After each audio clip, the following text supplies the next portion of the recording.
কিচ্ছু না, এটা পরিকল্পিতভাবে এই ঘটনাটাকে জিইয়ে রাখা হবে। বেলডাঙ্গায় কিচ্ছু এমন হয়নি যার জন্য এতদিন ইন্টারনেট পরিষেবা বন্ধ করার প্রয়োজন ছিল। চ্যালেঞ্জ করছে, আমার কাছে সব খবর চলে এসছে। বেলডাঙ্গার যিনি থানার দায়িত্ব, তিনি তৃণমূলের নেতা, তাদের প্রশ্রয়, তাদের যোগ সাজসে এই ঘটনা এত বিস্তার হয়েছে, এত ভয়ঙ্কর চেহারা নিয়েছে। কিচ্ছু হয়নি। সেখানকার হিন্দু, সেখানকার মুসলমান, তারা কেউ এই দাঙ্গা চায় না, তারা কেউ অশান্তি চায় না। আমি খুব দায়িত্ব নিয়ে বলছি আপনাদেরকে।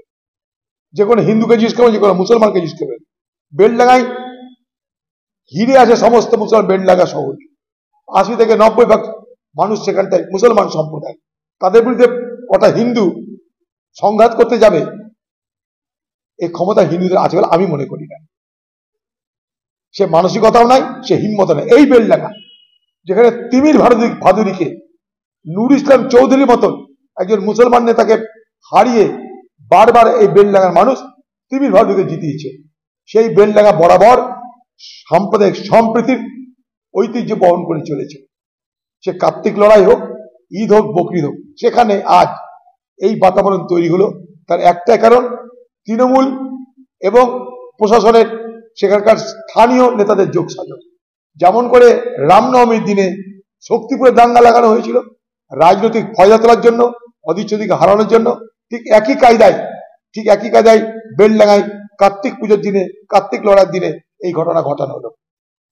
যে ঘটনাটা ঘটিয়েছে, যার দ্বারা এই ঘটনা ঘটেছে, সেই ডেকোরেটর একজন মুসলমান। খোঁজ দিয়ে দেখুন আপনারা। অথচ ঘুরিয়ে ফিরিয়ে সেখানে দাঙ্গা লাগানোর চেষ্টা করা হচ্ছে।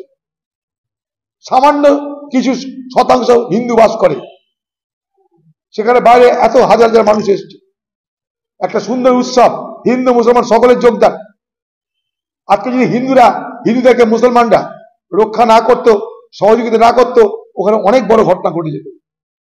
আমি সেখানকার হিন্দু মুসলমান উভয়কেই তাই হাত জোর করে এই গন্ডগোল যখন চলছে, উত্তেজনা যখন চলছে, হাত জোর করে অনুরোধ করেছিলাম, আপনারা শান্ত হন, সম্প্রীতি বজায় রাখুন।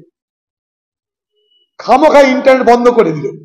বাংলার মুখ্যমন্ত্রী কোনো স্টেটমেন্ট নেই কেন? হ্যাঁ, মণিপুর কি বহরমপুর এক হয়ে গেছে? মণিপুরের ইন্টারনেট বন্ধ ছিল কারণ ওখানে জাতি দাঙ্গা, হাজার হাজার মানুষ ঘর ছেড়ে পালিয়েছে, মহিলা শিশু ধর্ষণ হচ্ছে, খুন হচ্ছে। মেতি এবং কুকি, দুই সম্প্রদায়ের মধ্যে, দুটো জাতির মধ্যে সংঘর্ষ, সেখানে শয়ে শয়ে আর্মস আছে। সেখানে ইন্টারনেট বন্ধ, তাও মাত্র 6টা থেকে 7টা জেলায়। সেটা মেনে নেওয়া যায় যে হ্যাঁ, ওখানে ইন্টারনেট বন্ধ হতে পারে। অবশ্যই মণিপুর সরকারের ব্যর্থতা, কেন্দ্রের ব্যর্থতা মণিপুর সামলাতে। একথা আমরা একবার না 1000বার বলেছি। আমার পার্টি প্রত্যেক দিন এই কথা বলছে। আমি গেছি মণিপুরে ওই অবস্থায়, রাহুল গান্ধী গেছে মণিপুর আজও শান্ত হয়নি। কিন্তু বহরমপুরে ও মুর্শিদাবাদে কি এমন ঘটলো যে যেটা মণিপুরে প্রয়োগ হয়েছে সেটা বহরমপুর মুর্শিদাবাদে প্রয়োগ করতে হবে? কি হলো এটা? তিলকে তাল করা হয়েছে, মশা মারতে কামান দাগা হয়েছে। হ্যাঁ, মশা মারতে কামান দাগা হয়েছে, তিলকে তাল করা হয়েছে। আরো বড় কথা, কালকে ছিল জুম্মা পাঠ, মুসলমানদের জুম্মা পড়ার দিন, নামাজ পড়ার দিন মসজিদে। সেই জুম্মা পড়ার আগে হঠাৎ করে মসজিদের মৌলানা মৌলবীদেরকে ডেকে তাদেরকে বলা হচ্ছে সাম্প্রদায়িক সম্প্রীতি বজায় রাখতে হবে। সেখানটায় মসজিদে নিরাপত্তা রক্ষীদের মোতায়েন করা হয়েছে। কি আলোচনা করেছে সেটা শোনার জন্য। জেনে রাখুন, আমি মনে করি কোন মসজিদ খুদবাতে, কোন মসজিদ তার উপাসনার সময়, প্রেয়ারের আগে পরে কোথাও কোনোদিন কোন সাম্প্রদায়িক উত্তেজনা আলোচনা করতে পারে না। সাম্প্রদায়িক হিংসা লাগানোর কোন কথা বলতে পারে না। যদি বলে তাহলে সেটা মসজিদকে অপমান করায়, খোদা তালাকে অপমান করায়। সেটা কোনো মুসলমান করবে বলে আমি বিশ্বাস করি না। কিন্তু সেখানে পুলিশের ভরসা নাই।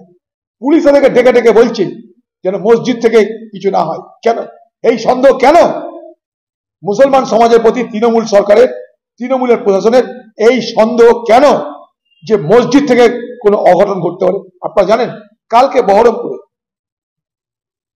বহরমপুরে বেলডাঙ্গাতে কিছু মানুষ এসেছিল কোনো কাজে। আমাদের লোককে তারা বলছে আমাদের তাড়াতাড়ি ফিরে যেতে হবে, কারণ নামাজের পর দাঙ্গা লেগে যাবে। বলুন। এবং সেই সমস্ত মসজিদে, প্রত্যেকটা মসজিদে কালকে প্রশাসনের পক্ষ থেকে কি আলোচনা হচ্ছে, কি বলে, তার জন্য সেখানটায় নিরাপত্তা রক্ষী সিভিল ড্রেসে মোতায়েন করা হয়েছে। হ্যাঁ, সিভিল ড্রেসে মোতায়েন করা হয়েছিল। কেন এই অবিশ্বাস? কেন? কেউ বলছে মুর্শিদাবাদে 30% হিন্দু, 70% মুসলমান, মেরে ভাসিয়ে দিতে পারবো। যে মুসলমানদের গরম খাচ্ছে, মুসলমানরা সে কাজ করছে না, কিন্তু উস্কানি কোনো অভাব নাই। এটা এক ধরনের উস্কানি আমি মনে করি। কোন অধিকারে তারা মসজিদের ইমাম মৌলানাদেরকে এ কথা বলছে? সেখানে পলিটিক্যাল লিডার হিসাবে, আমাদের পলিটিক্যাল কর্মী হিসাবে আমাদের কোনো রাজনৈতিক কর্মসূচি করতে দিচ্ছে না। আমরা বাড়ি বাড়ি গিয়ে, এলাকা এলাকায় গিয়ে আমরা বলতে চাই আমাদের কথা, সাম্প্রদায়িক সম্প্রীতিকতা, সে সুযোগ দেওয়া হচ্ছে না।